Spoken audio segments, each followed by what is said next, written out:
আপুনি যদি তুলা ৰাশি হয় তেনেহলে এই ভিডিওটোৱে আপোনালোকৰ জীৱন সলনি কৰি পেলাব পাৰে।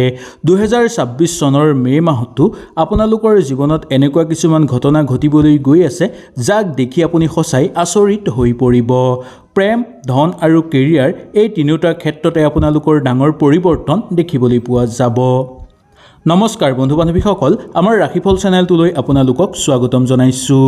আজি মই আপোনালোকৰ কাৰণে লৈ আহিছোঁ তুলা ৰাশি জাতক জাতিকাসকলৰ মে মাহৰ সম্পূৰ্ণ ৰাশিফল শিতানটো।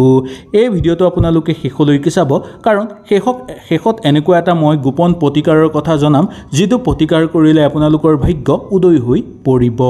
আহক তেনেহ'লে আমি বেছি দেৰি নকৰি সুন্দৰভাৱে জানি লওঁ। মে মাহত আপোনাৰ প্ৰেমৰ জীৱনৰ ক্ষেত্ৰত খুব গুৰুত্বপূৰ্ণ মাহ বুলি ক'ব পৰা যায়। মাহৰ আৰম্ভণিতে প্ৰেমৰ মিঠা মুহূৰ্ত আহি পৰিব আপোনালোকৰ। যিসকল লোক অবিবাহিত তেওঁলোকৰ কাৰণে নতুন বিবাহৰ সুযোগ নামি অহাৰ সম্ভাৱনা আছে। মনে বিচৰা জীৱনসংগী আপোনালোকে লাভ কৰিব পাৰিব, কিন্তু 11 মেৰ পিছত অলপ সাৱধান হৈ আপোনালোকে থাকিব লাগিব। অপ্ৰয়োজনীয় ভুল বুজাবুজি হ'ব পাৰে প্ৰেমৰ ক্ষেত্ৰত আপোনালোকৰ। সেইকাৰণে আপোনালোকে এই 11 তাৰিখৰ পিছৰ পৰা অকণমান অহংকাৰ এৰি চলিব। সৎ সহযোগ আপোনালোকে কৰিবলৈ চেষ্টা কৰিব। মাহৰ শেষৰ ফাললৈ আপোনালোকৰ আটাইতকৈ মজবুত হৈ পৰাৰ যোগ দেখিবলৈ পোৱা যায়। প্ৰেমৰ সম্পৰ্ক আৰু অধিক মজবুত হৈ পৰিব। এই মাহত আপুনি কেৰিয়াৰৰ ক্ষেত্ৰত লাহে লাহে উন্নতি কৰিব পাৰিব, সেইটো একেবাৰে নিশ্চিত। নতুন চাকৰিৰ সুযোগ লাভ কৰিব পাৰিব। প্ৰমোচনৰ সম্ভাৱনা দেখিবলৈ পোৱা যায়। বিজনেছত ৰিলেশ্যনশ্বিপ আহিব পাৰে বা নতুন বিজনেছত আপোনালোকে যোগদান কৰিব পাৰিব।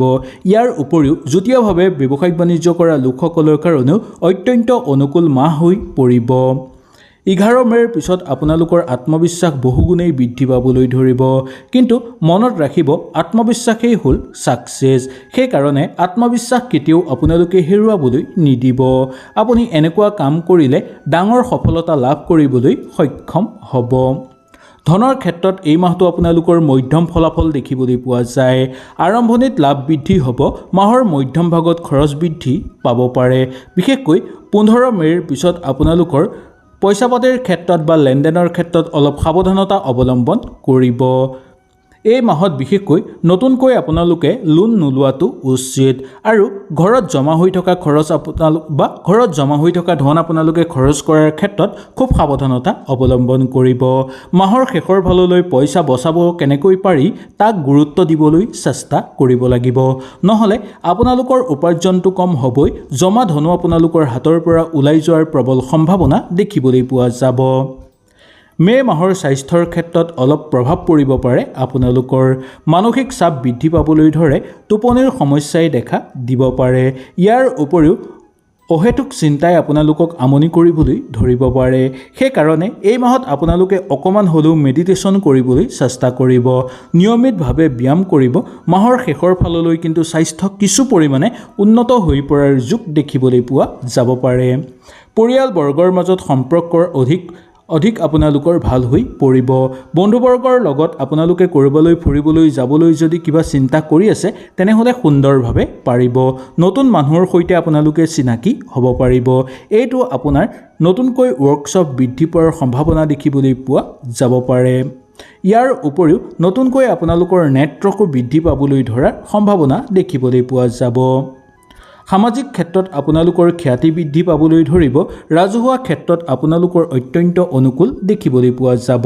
তুলা ৰাশি জাতক জাতিকাসকলৰ জীৱনত সম্পূৰ্ণভাৱে মূল ঘূৰি অহাৰ সম্ভাৱনা দেখিবলৈ পোৱা যাব।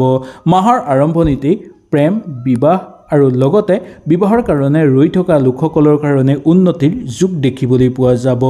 মাহৰ শেষৰ ফাললৈ আপোনালোকৰ অলপ কষ্টকৰ হৈ পৰিব পাৰে।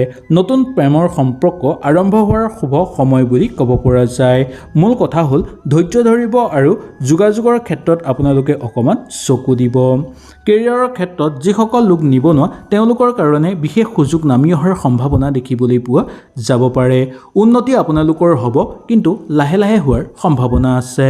মাহৰ আৰম্ভণিতেই লাভ বৃদ্ধি হ'বলৈ ধৰিব, কিন্তু একে সময়তে আপোনালোকৰ খৰচৰ মাত্ৰা বৃদ্ধি পোৱাৰো অযথা দেখিবলৈ পোৱা যাব। নিয়মিতভাৱে আপোনালোকে অৰ্থৰ প্ৰতি সংযম হ'ব লাগিব। পৰিয়ালবৰ্গৰ লগত থাকোঁতে আপোনালোকৰ আন্তৰিকতা বৃদ্ধি পাবলৈ ধৰিব, আৰু লগতে পুৰণি কোনো আত্মীয় আপোনালোকৰ ঘৰলৈ সাক্ষাৎ হৈ পৰিব পাৰে। বন্ধুবৰ্গৰ লগত থাকোঁতে আপোনালোকৰ অনুকূল প্ৰভাৱ দেখিবলৈ পোৱা যাব। ছ'চিয়েল লাইফ আপোনালোকৰ উন্নত হৈ পৰিব। নতুন মানুহৰ সৈতে চিনাকি হোৱাৰ প্ৰবল সৌভাগ্য আপোনালোকে লাভ কৰিব পাৰিব। ব্যৱসায়িক বাণিজ্যৰ লগত জড়িত লোকসকলৰ কাৰণে উন্নতিৰ সম্ভাৱনা আছে আৰু সেই ধন আপোনালোকে ঘৰত জমাও কৰি ৰাখিব পাৰে। সন্তানৰ কাৰণে অবান্তিক খৰচৰ মাত্ৰা যাতে আপোনালোকৰ বৃদ্ধি নাপায় তাৰ প্ৰতি অকণমান লক্ষ্য ৰখাটো দৰকাৰ। ভ্ৰমণ কৰিব বিচাৰিলে কৰিব পাৰিব। দূৰ ভ্ৰমণৰ ক্ষেত্ৰত কেতিয়াবা হয়তো আপোনালোকৰ অবান্তিক খৰচৰ মাত্ৰা বৃদ্ধি পাবলৈ ধৰিব পাৰে।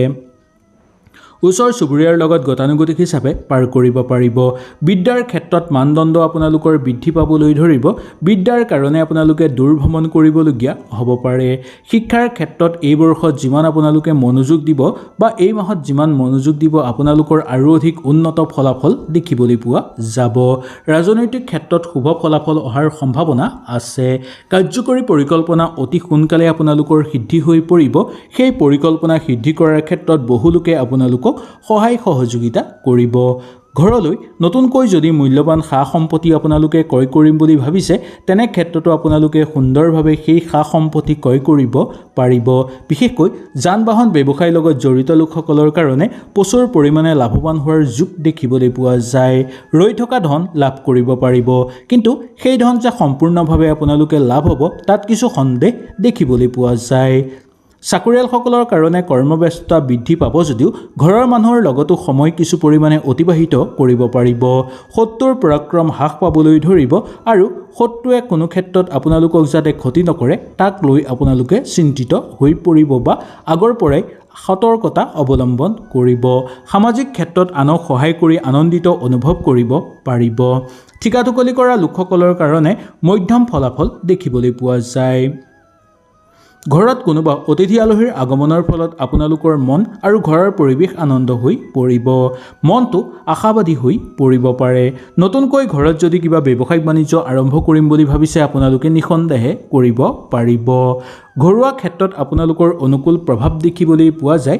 অচিনাকি ব্যক্তিৰ পৰা সহায় সহযোগিতা আপোনালোকে অতি সোনকালেই লাভ কৰিব পৰাৰ যোগ দেখিবলৈ পোৱা যাব। এতিয়া আমি জানি লওঁ আহক গোপনভাৱে ভাগ্য কেনেকৈ আপোনালোকে সলাই ল'ব পাৰিব। এই এটা সৰু সংকেতে আপোনালোকৰ ভাগ্য সলনি কৰি তুলিব। যদি আপুনি মে' মাহত